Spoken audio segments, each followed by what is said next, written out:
All right, Mark Loeffler, welcome to the show. Listen, man, I'm excited to have you here. And I don't think I've told you this, and I'm going to tell everybody that's listening that you were one of my early mentors. And I remember when I first started investing in real estate back in 2008, and I completely screwed it up. And I was about to get out of real estate investing forever.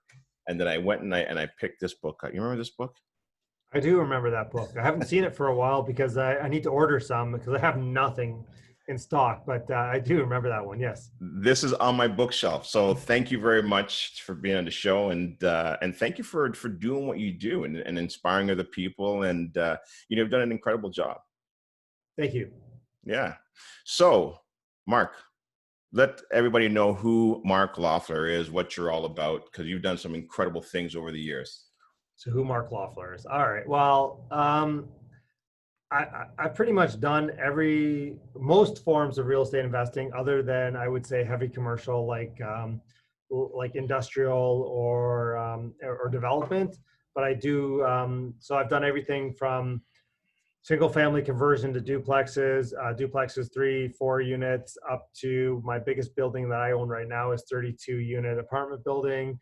I've done a crap ton of rent to owns. I've done a couple hundred rent to owns.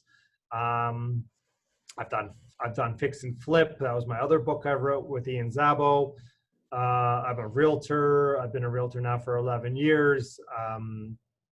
And I help people invest in real estate. I have a YouTube channel that we have about 910 subscribers. So you're crushing me, but I've only been doing it since March, and you've been doing it for 3 years. So you're crushing me.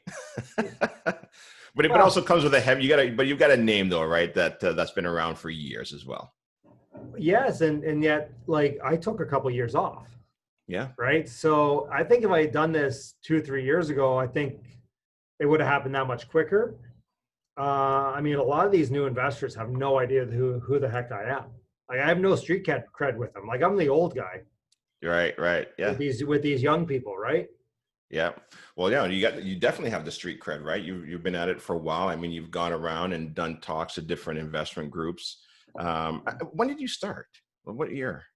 When I started investing, it was 2002, 2003. Okay, so you've been at it for quite a while then, for sure. Quite a while, yeah. Like Yeah. I was buying duplexes in Newmarket, then I bought it's so long ago. I bought a duplex in Toronto for $284,000. That's how long ago it was. Yeah, that's crazy. You can't even find anything at that price. Hardly even in Peterborough. I don't think you can buy a garage for that in Toronto right now. Like, I don't even know what. I mean, I'm a real estate agent, but I haven't even looked at what the number is for my duplex in Toronto right now. What's that, like 1.4, 1.5 maybe? Who knows? I don't even know. I don't even look into the Toronto market at all, too, right? I mean, I know everything's been going nuts in Toronto, but you know what I want to kind of get into? I got lots of stuff I want to get into today with you. Sure. I got lots of time, so. Beautiful. But I want to get a little bit into the history of Mark Loeffler and what it was like in your growing up in your house. Like, were you taught about finances? Like, what was that like? So it's kind of Rich Dad Poor Dad. That's why I guess I really love that book. Is like my parents, neither of them made over $40,000 a year in their life. They bought their house in 1977 in East End, Toronto, for $30,000 or $33,000, and they took 25 years to pay off that loan. Like their car payment at the end was higher than their mortgage payments, but they still took like 20 years to pay off that mortgage, right? Yep. Even through all their house was 10 times the value when they had paid it off, and then even like they sold it last year for $700, and that was a discount to my cousin type thing. But they never made over $40,000 a year, right? So I didn't get that from them. I kind of got it. So my grandfather, he was a business owner, and I saw what owning properties did for him. He owned a cottage with one next to it, and it wasn't even that it was like he was getting cash flow from it. But I saw him buy the one next door for $10,000, and then it was worth 200 or plus when they did have to sell it. And I'm like, that makes like you can 20 times your money and enjoy an asset, and then if you Right. do it right, you get somebody to pay for it for you, right? And so I was always interested in that. I was always very entrepreneurial. So when I read Rich Dad Poor Dad, and I read Dulf DeRoos, um, who was the Rich Dad advisor, real estate advisor at the time, I read his book, and I basically was like, oh, well, this makes sense, and I started buying properties in Newmarket, Ontario, duplexes, right? Right. So did you always kind of have the entrepreneurial spirit in you? Like, do you think you're born with it, or do you think it's something that you can learn? I mean, here's the thing, like, it's super funny. I mean, obviously I grew up in the same household as my sisters, and they don't have it. I mean, I guess my one sister kind of does, but doesn't have the follow through on. I don't even know how that happened. And Right. then, but like, it's funny. I golfed with a guy. Like, I threw it up on Facebook. Like, there was this golf thing that through my cottage, and it was in like just north of Brighton. I'm like, hey, who can golf with me tomorrow? My guys bailed on me. Somebody's like, hey, I can. I'm like, kind of knew him through Ian Zabo. I'm like, hey, sure, why not? Right? Come on out. Right. And like, Zabo reached out to me. He's like, this guy's super excited, blah, blah, blah. I'm like, sure, whatever. Let's go golf. And he's like, I don't understand. Like, my cousin you went to grade school with my cousin. And he's like, she is just, she works a mediocre job, and like, there was nothing special about where I grew up or do it anything. It's just, I had the ambition to go out and learn about money or business, and I took that opportunity. And Right. I just took it. And the other thing is, I took action around it. Right. What age The was other that thing, around?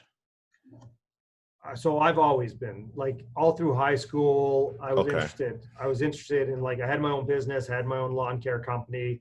Um, Mm. Very early on, I figured I'm not good at working for other people. I mean, I was a lifeguard too. That was a sweet gig, but Right. Were you good at school though? Like, did you get good marks, or wasn't it really that important to you being an I got okay. entrepreneur and doing all that I got stuff okay early? marks. I got okay marks because I was basically like, well, I didn't work hard at it. It was just that I was smart enough to get, and I figured out the system, I guess, how to, like, skate by, get okay marks. Like, I was a B average. Right. And so, yeah, you were more kind of head focus on the entrepreneur, because it sounded like you obviously would just want to be successful from young. Yeah. Yeah. I was just, that was the drive. And people talk to me and like, well, what was it? Like, was it a fair failure? Was it fair or whatever? I'm like, honestly, I don't know. Honestly, I enjoyed the learning more about, like, the mindset and how money works and that type of stuff, rather than I enjoyed learning about physics or science or anything like that. Right. So what was it like getting your first property? And I'm asking this question because, a lot of beginning investors, they listen to this podcast, and that is, I think, sometimes the hardest part is, how do you get that first investment part, especially when there's so much noise out there, or the market's going to crash, or maybe I don't have the money. Like, how did you do it? So, Gary, I'm going to tell you, it was a pure shit show. So I had no freaking idea what I was doing. Yeah. I don't know if I've told this story much, but I went and I was working for Canon, so I had a job, whatever, and I didn't have that much saved up, but I was like, okay, let's figure out what's going on. So I went ahead and I worked with this realtor who worked with a friend of mine's buddy buying. I don't know if you know Robert DiMatteo, Bob No. DiMatteo. So, No. anyways, he was buying, like, the patch in Newmarket, a lot of property up there. So I'm like, Okay. okay, the numbers made sense. It was sweet. It was good. So I'm like, yeah, that looks good. Let's go do that. So I went up there. I was working with this realtor, found a deal. I knew how to run the numbers from Dulf DeRoos' book, Real Estate Riches. And I ran the numbers. The numbers looked good. And I put the offer in, conditional on inspection and financing. And I think it was like 23, 24. I don't remember. Right. But, like, I had no idea how this worked. So I used his inspector. I paid for it, did whatever. Either that, or I got a contractor through. I don't even remember. It was that long ago. Right. And so I waived all my conditions. And then like 3 weeks before closing, good thing he did this. So who's your mortgage with? Who's your lawyer? I'm like, I don't have any of those. I didn't do anything. And he's like, what do you mean? He's like, okay, you got to go talk to this mortgage person right now.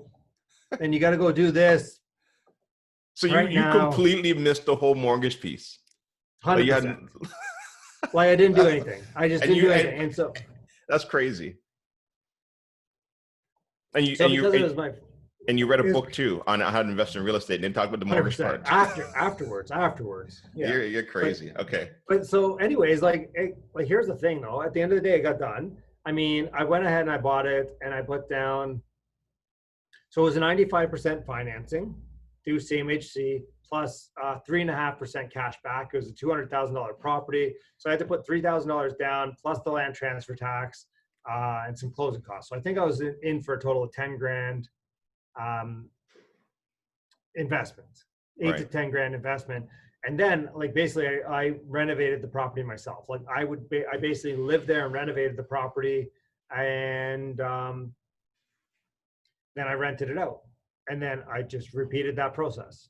And when you rented it out, did it cash flow? Like you knew enough to make sure that it cash flowed? And yeah, I was like, that's the thing. I knew the numbers, right? Like I knew so I was making $500 a month cash flow.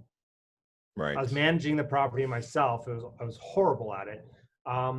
Basically because I had no patience for anyone. But you know, I was making $500 a month. So I just went ahead and did it again. Like within 3 months, I went ahead and did it again. And but how were you able to do it again? This time I actually got my mortgage. But where did you get the money from to do it again? It's just savings. But I mean, the second one I got, second one I did 95% down, 4.5% cash back. So I think I was in for less than $5,000. Right. That's crazy. But you can still do that if you're going to live in the properties, right? Yeah, absolutely. Absolutely. Yeah. There's nothing illegal about that, right? No, you can do 5% down on a duplex. You can do, there's still cash back mortgages out there.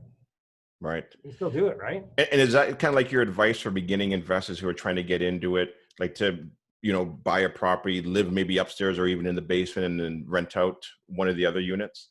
Yeah, I mean, people call it house hacking now. Who the hell knew that we were doing something cool at the time? We just thought, hey, we can do this. We can live for free. Right. Right. And then there's no rule around how long you have to live there. So I lived there for like 3 to 6 months or whatever it was to renovate it. I went ahead and did it again. Right. And then I was like, okay, Newmarket's pretty far away. I want to live in Toronto. So I went ahead and moved to Toronto, and I did the exact same thing in Toronto, where I bought a $280,000 property, $284,000 property, and I did the exact same thing. And so while you're doing this, where are you working at the time? I was working for Canon. Like, you ever seen The Office? Yeah. You know, they sell paper and paper accessories. That's what I was doing. That's what you're doing. Okay. But I was making like 45, 50 grand a year. I wasn't like making, like, it wasn't like huge money, right? Right, right. And then at what point in time then did you say, okay, I'm done with Canon. This is what I want to do for, I guess, essentially the rest of my life, or for as long as you've been doing it?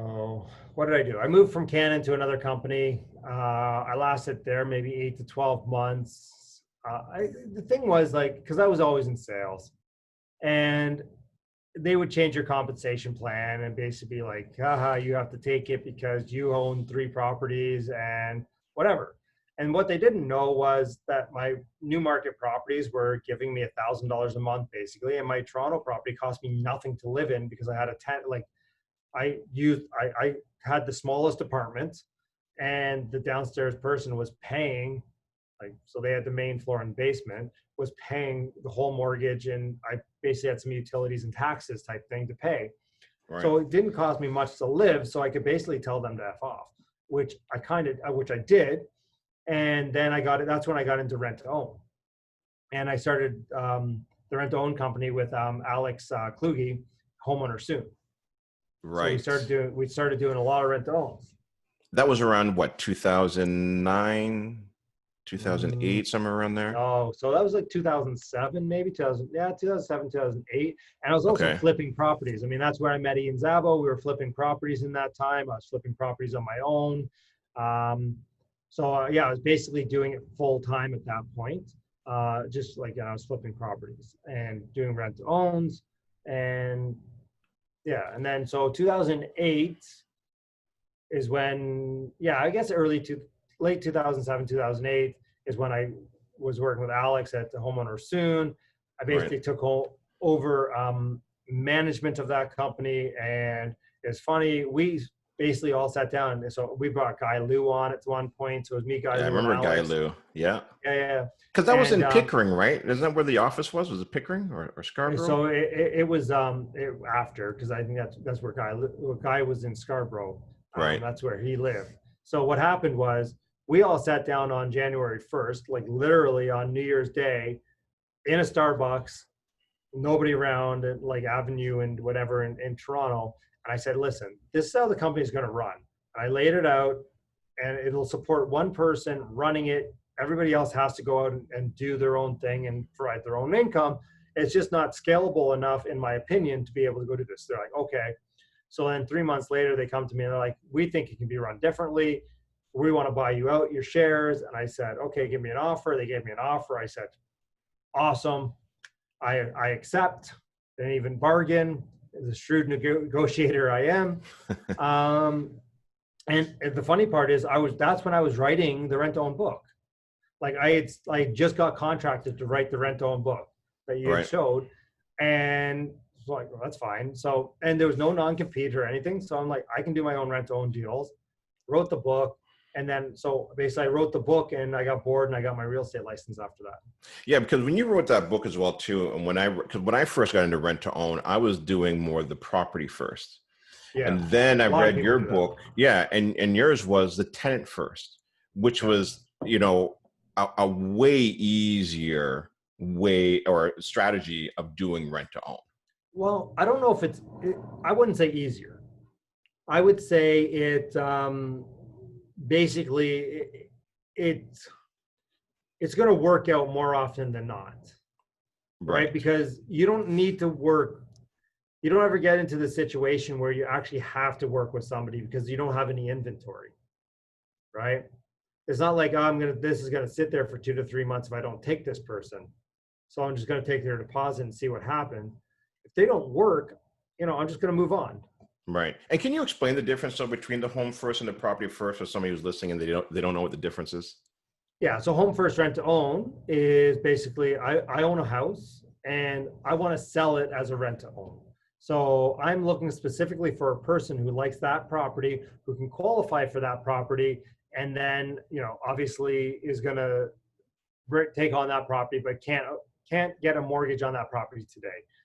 For a tenant first, I'm looking for somebody who understands the concept of, say, buying a home, yet again, they can't get a mortgage. Right? They have a good job, they have some money, and today they can't. They basically their credit isn't good enough to go buy a mortgage or go buy a house right now. And so I find that person, and then to me the mindset is different because now they're going to go out and they're shopping for a home with a real estate agent. So they shop with the home with that real estate agent. They pay for the home inspection. They're putting the deposit down. They're going through that real estate transaction with that real estate agent, with everybody, and through it. I'm just being the bank on that. I'm not really, considering owning that property. I'm the bank on that. Right. And I mean, you look at it from a neighborhood perspective. If I own that house and I put a rent to own sign out in front, everybody knows it's a renter. Whereas if the neighbors see a for sale sign on there, and then they see a sold sign and they see people moving in, those people are owners. Right. And the neighborhood and people treat you differently if they think you're an owner. Yeah, no, you're right. And they also have that vested interest in the property. They've gone out, they've selected it with the realtor. And yeah, you're right. I find that the success rate on those were definitely higher for sure. Yeah. Yeah. Yeah, more Let's people are going to close, right? So Yeah. Let's listen, and the other thing too, I've been kind of watching what you've been doing lately. You know, you've got that YouTube channel now, and it keeps on popping up on my feed. So I don't know if it feels like you're doing something there, but anyways, I'm seeing it. I'm loving the videos. And I like the fact that you're doing a lot of the market updates and just kind of talking about what's happening. I want to get into the market update. I want to get all right. into the Mark Loeffler prediction, where you see things going, because I can tell you this. So I put a did put a link to my Monday video. When is this coming out? This will probably come out in like 2 weeks or so. Oh shit. Okay, so it'll be 3 weeks old by that point, but it'll still be good information. You should put a link down. But Yeah, for sure. And maybe what I'll do, I'll just reach out to you anyways before it comes out, and then you can send me like one of the newer links. I don't know if I'll do a market update by then. It's once a month type thing. But yeah. Okay, cool. Okay. So what do you think? Where do you where do you see things going? Because I can tell you this again, like, you know, at the beginning of the Okay, year. so I have to say. Okay, go ahead. Where? Where? Like, are you talking Southwestern Ontario? Are you talking Canada? Are you Yeah, talking, so let's like, talk for Alberta, Southwestern. No, downtown let's just Toronto? talk. Yeah, let's talk GTA surrounding areas. Okay. So I Right. think downtown Toronto, I think condos, I think you're going to be flat to a little negative. Okay. In the short term. And we're already long seeing term, that. Yeah, We're already seeing that. And you think it's going to continue to slide down? Slightly. Okay. I mean, for the next 3 to 6 months. And I think you're going to find there's a base there, right? Like, at some point there's a vaccine. And at some point people just stop remembering that this was ever a thing and that they cared about living downtown, and the bars reopen and everybody's gay and happy again, and away we go, right? Mm-hmm. There's no concern about going out and doing whatever. So you think the vaccine is going to fix all this, essentially, whenever it comes out? I don't know. I'm not an anti-vaccine. I'm not a vaccinator. I don't even know. Right. I just know that what the perspective out there in the market is that when this thing comes through, is that it's going to free it up, right? It's going to free people up. Right. That's like, it's, I don't know if you follow the stock market, but if you follow the stock market, there are like market opening stocks, like airlines, cruise lines, hotels, casinos, that type of thing, right? Whereas the minute that a vaccine gets announced, those will shoot up 10, 20%. Right. Yeah. And that makes sense. It makes a lot of sense, right? And it has nothing to do with if I'm going to get a vaccine or if I'm not. Yet it's like, oh shit, we have a cure for cancer. Right. Okay, everybody's going to go sit out in the sun 20 hours a day now, right? Right. It's the exact same thing that would traveling. Happen, right? People can start traveling. People can start booking hotels again. They can feel like, and whether you take it or you don't take it, the ones who are nervous or scared of the virus will go and take it, and the other ones who aren't won't. But I wonder, like you know what? Go on.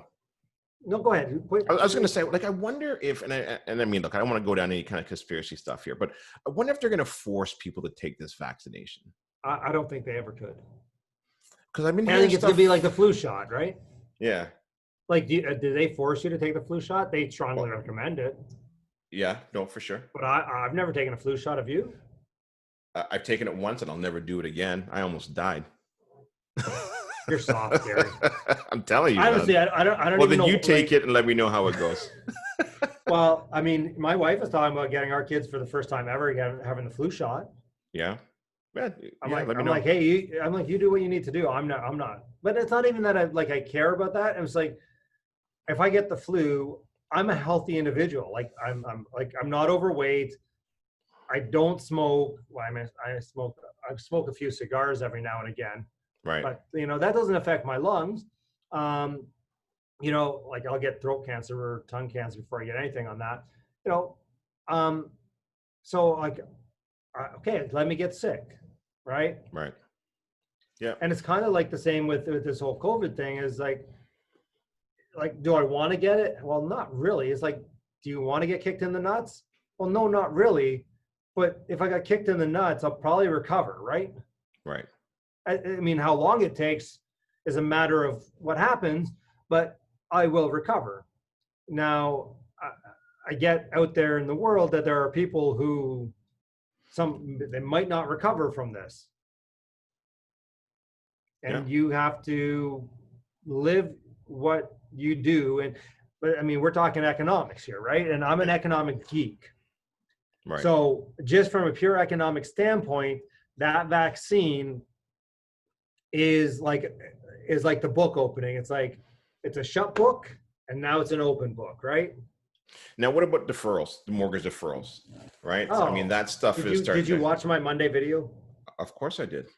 You Uh, did not. I You must did. be lying. Oh, you did? No, Okay. no, I watched it 100%. Okay. So, well, And so okay. I know what you said. I just want you to share what you said Well, because I down think it's below so great. everybody goes. So, well, I'm going to go to mortgage deferrals, but you want the rest of the update, right? You want a market update, right? Yep. I think, as you know, we talked about this before. The freaking cottage market is off the hook hot right now. Right. Ridiculous.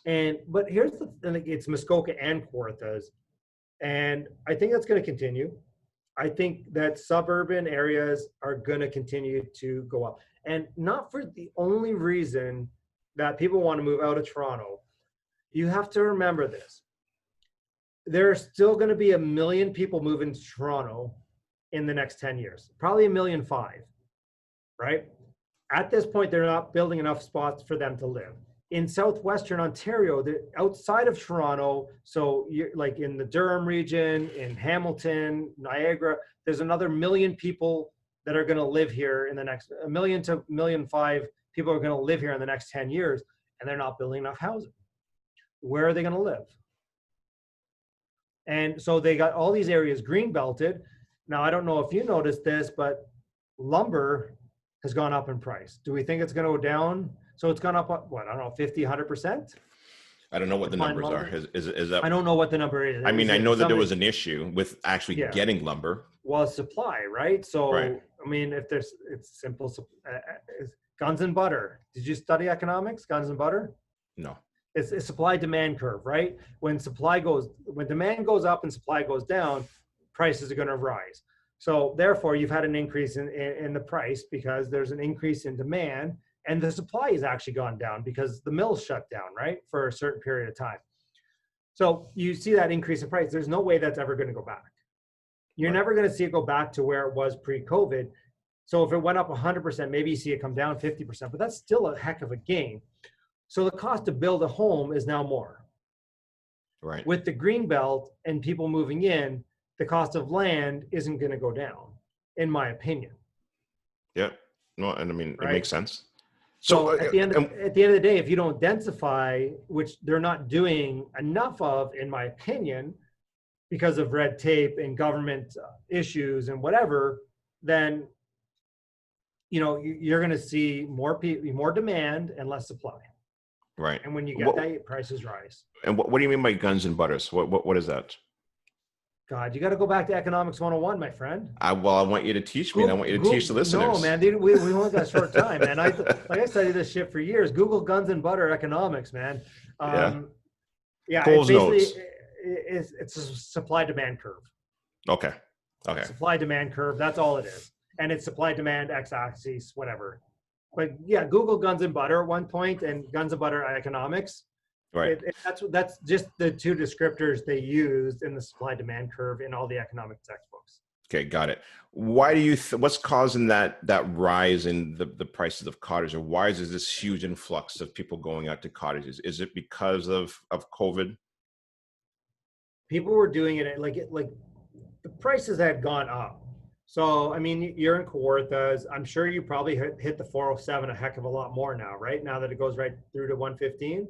Yeah. Because it takes you less time to get there. So I live in Oakville, and my cottage is 2 hours and 10 minutes away from my house if there's no traffic. But now I can get there on a Friday night in 2 hours and 20 minutes if I leave at 5 o'clock full traffic because of the highway change. So it's closer, right? Because people I don't care that it's 230 kilometers away. I know that it's 2 hours and 10 minutes or 2 hours and 20 minutes. So it's now closer. So that's increased the price. Yet COVID has had the effect of, okay, it's funny. I was talking to, I don't remember who the hell it was, but they're like, yeah, we have a place in Cayman Islands, and we'll go for 3 weeks out of the summer because it's beautiful there in the summer. It's 80 degrees. It doesn't get too hot. And there's nobody there. It's beautiful. But now we're considering buying a cottage because we can't go there, and we'll rent it or we'll do whatever, and we'll rent the cottage when we're there. And so there's more demand for cottages because people can't travel. Yeah, yeah, that's a good point, right? Because people they want to keep up that lifestyle. They want to be able to enjoy life and do something. And now, if they can't go down to the Bahamas, you're right. They got to do something else, right? Which is cottages. Yeah, and these are people who are not hurt by COVID financially, that have, cash in the bank or jobs that are obviously solid, and they're seeing that this whole travel thing is going to be on for 2 to 3 years, and they're like, well, 2 to 3 years we can be enjoying that cottage, and Right. at the end of the day, I mean, I don't know if you've watched, like, my neighbor rents his cottage, and he used to get $450 a night in the summertime, and now he's getting like $900 a night. Yeah, that's ridiculous. It's stupid. I mean, Yeah. even though, like, I have to deal with the bachelorette parties. Yeah, yeah, exactly. But Yeah. yeah, it is. So what about negative interest rates? Because I've seen a couple other countries do this negative interest rate. Do you think or see that there's a possibility that could happen here in Canada? There's a 2% chance. That's it. 98% chance never is going to happen. Not going to happen. We won't see negative interest rates. My opinion. Now you got to remember, I only have a bachelor in economics from Western. I'm not even a 4-year degree, a 3-year degree. So, Yeah. like, I'm not an expert in this, but I don't see any possibility that we ever see negative interest rates in this time in Canada, or even the US. They will print money. They will flood money into the treasury market, which we've seen in the US and Canada. They've bought bonds or whatever, T-bills in the States, and that's what they're doing. They're pumping the money through there. Right. I think And we so are. that brings down, I mean, it's why somebody just bought, like, one of the agents in our office were like, yeah, this guy bought $1,050,000 for a bungalow in Burlington, and he got a 1.59 rate on his mortgage for 5 years. It's why I'm sitting here looking at refinancing my apartment buildings and getting a 1.25% rate on a 5-year. When do you see rates going back up? It's going to be a couple years. There's no way. Like, I don't see any way either. The government has spent so much money that they cannot let rates go up for the next. They bankrupt themselves. Well, I think they even came out and said even earlier this year they weren't even going to touch rates for the next couple of years. Well, I mean, Powell was just saying yesterday. He said it's 3 years. Yeah. Like that was his Fed statement, like, yesterday. That is 3 years. And Canada doesn't. I mean, we think we're an independent country, yet we follow lockstep with the U.S. because if we raise our rates, that makes our Canadian dollar more expensive and makes our goods to the U.S. more expensive, and therefore we're going to export less, and we're going to hurt our economy. So that's, I mean, it's just how it works, right? Like, we are in bed with them, like it or not. Oh, for sure. I mean, look, they're 10 times bigger than we are in regards to population, right? So what they do, even if we try to move, we end up always aligning back with them in regards to interest.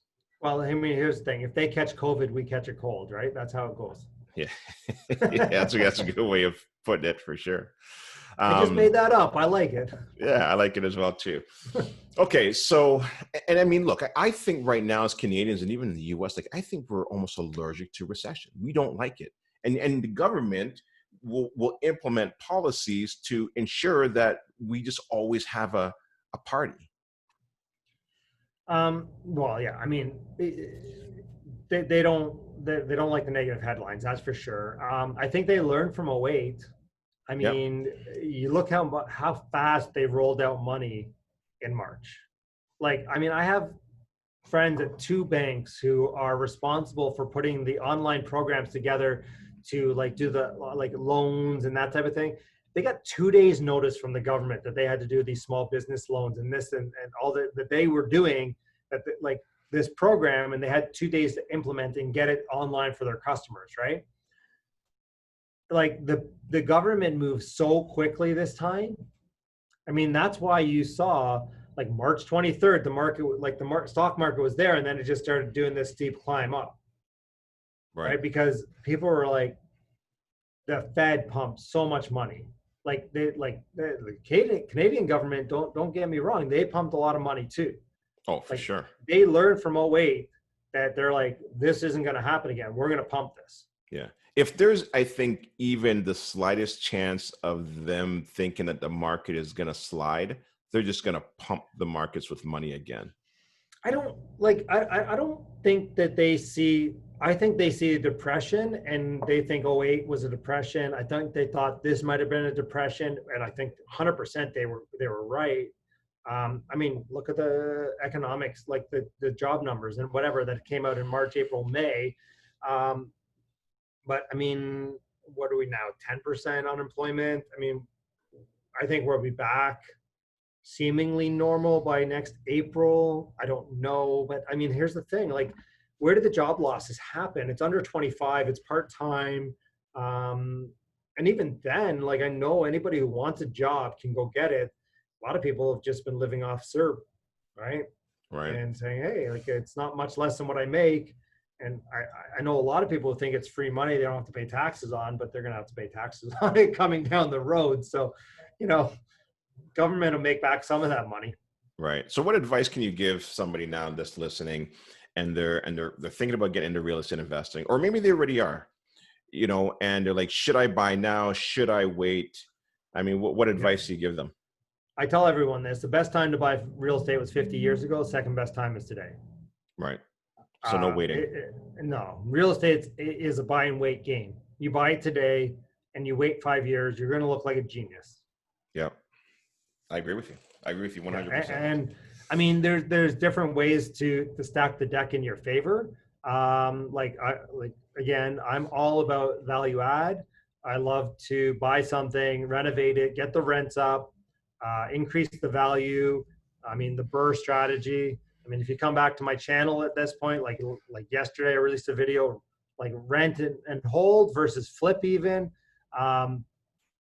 You know, and how I see that. I mean, the next one's like top 10 cities that's going to get released on Friday.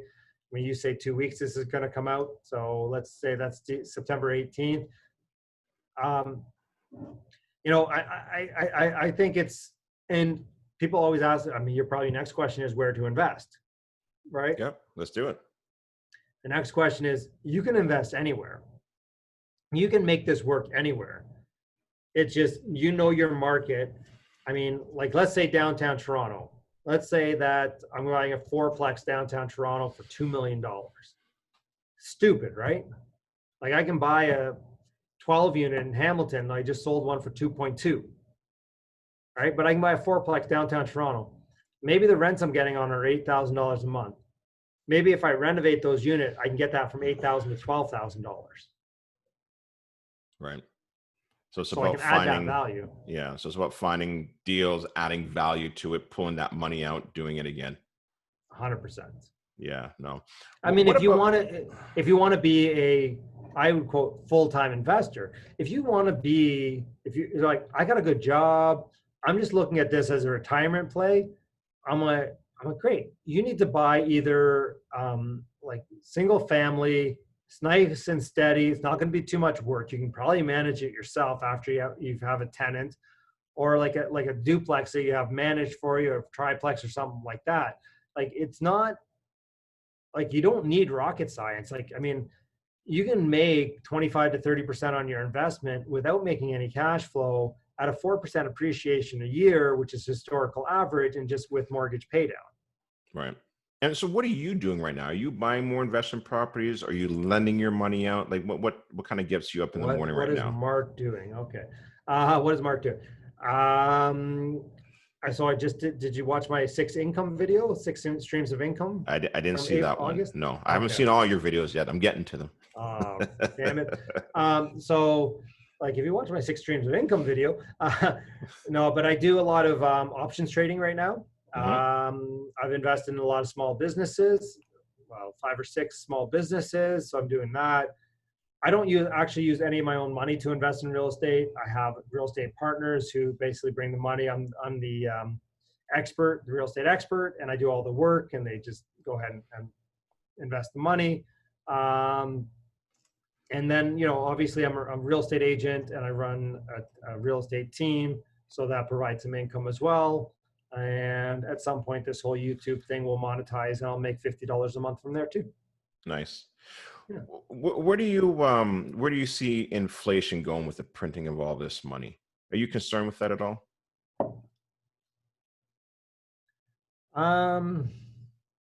Yes and no. Like I thought 08, I thought this was going to be a huge issue as well. Yeah. But how the Fed does it and how they sell those T-bills back to the market and that, I think we are going to see more inflation this time around. Simply for the fact that, again, supply and demand, like the supply went down. Like even like you talk farms, right? They couldn't get all of their supply out. So, I mean, you have an apple farm and they used to pick 100 apples and now they pick 90. Well, they're going to try to get the same money for the 90 that they got for 100. Right. Right. So because their labor costs probably didn't change that much, or they might even gone up because they had to hire people in COVID and to get people to work, you had to pay them more. Right. So, I think we're going to see more inflation that way, just through natural thing. I definitely think we are. Right. But you don't see that market sliding, maybe just a little bit, but you don't see any type of a downward pressure of say 10 or 15% or anything like that. You're thinking that we're going to keep on moving the way that we're moving for the next at least 6 months or so anyways. Okay, so you're talking like deferral, we're back to deferral cliff, right? Let's do it. The video you watched. Yeah. So, I mean, the deferral cliff, I don't remember the exact numbers off the top of my head, but I think like the first month of mortgage deferrals, there's 500,000 deferrals. The next month was like 350. And then subsequent months were down like 50,000, 40,000, that type of thing. And by the way, you could still defer like right now, I think for 6 months, right? So you're still going to see that trickling through. But let's say, so April, you deferred your mortgage, you deferred it till basically November, right? So if you deferred your April payment, then so it's April, May, June, July, August, September. So you pay in October. It takes 3 months until you're in default. Yep. The default rates in Ontario right now are like 0.16. 0.16%. Like it's super low. Even in like Alberta, where like the market's shit, it's like 0.5%. Right. And if anybody's gonna go into default or be in default right now, or they're gonna lose their home, well, I mean, Gary, you're a real estate agent. If you listed a house right now, how fast is it gonna sell if you price it right? It'll probably sell before I even put it on MLS. That's 100%, how quick right? it's going. Yeah. Right. So if they've owned that house for even a year or two, 6 months even, are they gonna make money? Yep. Yeah. Even with commissions and taxes or whatever, they're probably still gonna make money. Right. Yeah. And you know what? That's a good way of actually looking at it. That a lot of these homes, a lot of these families, that they do have equity in their homes just because of what's been happening in the market. And even if they had to hold it for a little bit longer because they really want to stay there, they could probably get a second mortgage, right? Until somebody got, until they had some time to get another job. Well, let's do the math. Let's say 10% of those 500,000 people that deferred in April come back and say, okay, I can't make my payment. So that never stopped any of the regular deferral things. So most people can skip a payment for 2 to 3 months on their mortgage. Let's just say 3 months, right? So Right. now so we skip October, November, December payments. We're January 1st. I'm still not delinquent on that mortgage. So now January 1st comes around, crap, I can't pay. I can't pay in February. I can't pay in March. Now I'm delinquent on that property. And if you're talking about like them taking a power of sale, well, then that's another 3 to 6 months away. And right. I don't know how back the courts are right now, so it could be longer. Right. Yeah. So you're not even going to see any kind of an impact from this until probably late spring, early summer. Well, like you can imagine that, okay, my first deferrals come up, I can't still make my payments. Maybe I'm smart and I'm like, oh, you know what? The smart thing to do would be to go ahead and sell my home and maybe buy a smaller home or rent. Mm-hmm.